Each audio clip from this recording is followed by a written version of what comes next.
I'm Dave, and I'm here with Jake. Hi. Jake's got a mouthful of sour straws. Meeg is also here. Hi. So here's our main deck. It's pretty standard blue-white spirits mana base without Mutavault. Not playing Mutavault because it doesn't have evasion, and it attacks at sorcery speed, or you have to pay mana at sorcery speed in order to attack with it, which I think is a downside, especially in a 20 land list, which is what we're playing. We have 17 colored sources, most of which produce blue. Our non-colored sources are 2 Moorland Haunt, which, unlike Mutavault, can be activated at instant speed on your opponent's turn to produce an attacker, which then attacks without investing any mana. So obviously the trade-off is it's a 1/1, you have to have a creature in your graveyard, it costs 3 mana to activate, but I think that the flying and the ability to pay the mana in advance rather than at the time that you're attacking is really significant. You especially notice this when you watch a deck like Jeff Hoogland's Blue-Red Wizards, which is a really cool deck. I like the style a lot.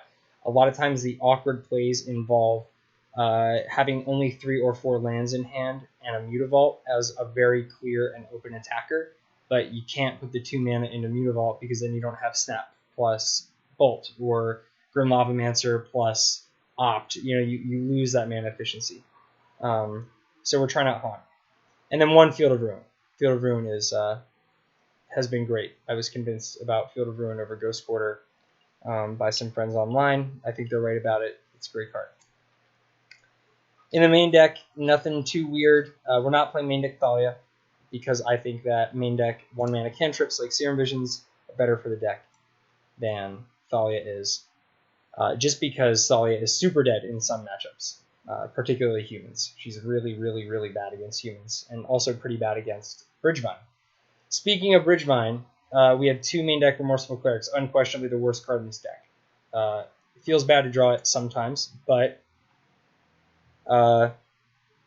there is so much Bridgevine in online leagues right now that having main deck answers to it is worth the deck building cost, in my opinion.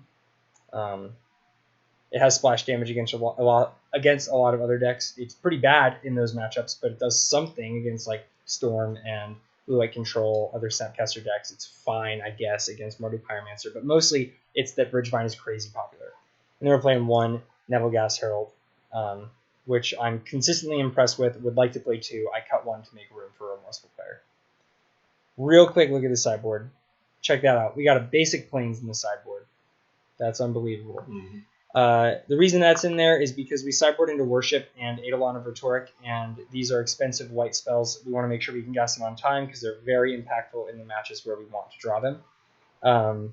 Also, there are a lot of times where we want to side out Serum Visions and or Aether Vial. We side out Vial against Kolaghan's command decks or decks with lots of non-creature permanent removal. We side out Serum Visions against decks where we can't afford the tempo loss of Serum Visions, in particular Burn. When that comes out, when either Serum Visions or Aether Vial come out, we are playing a 20 land deck with like no way to make up for land light hands. So we bring in a 21st land, basic Plains. Our Thalias are over here on the board. Amazing card. Love Thalia, just not good enough for the main deck, in my opinion. We're using the cheap promo art. Let's see. Other than that, pretty normal stuff. 3 Stony Silence because I've seen a lot of Affinity lately. Ceremonious Rejection also has utility there. And these are also both good cards against Trump, which is a matchup I want to win. KCI too, right? Phenomenal against KCI, of course. Good against Lantern, though that deck is sort of not around right now as much.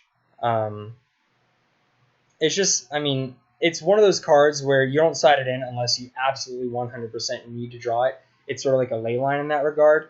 You're either siding in all of them or none of them. And so having 3, I think, is worth it because it really shores up these matchups post-board. Yeah, so we're going to jump into our first game of this league.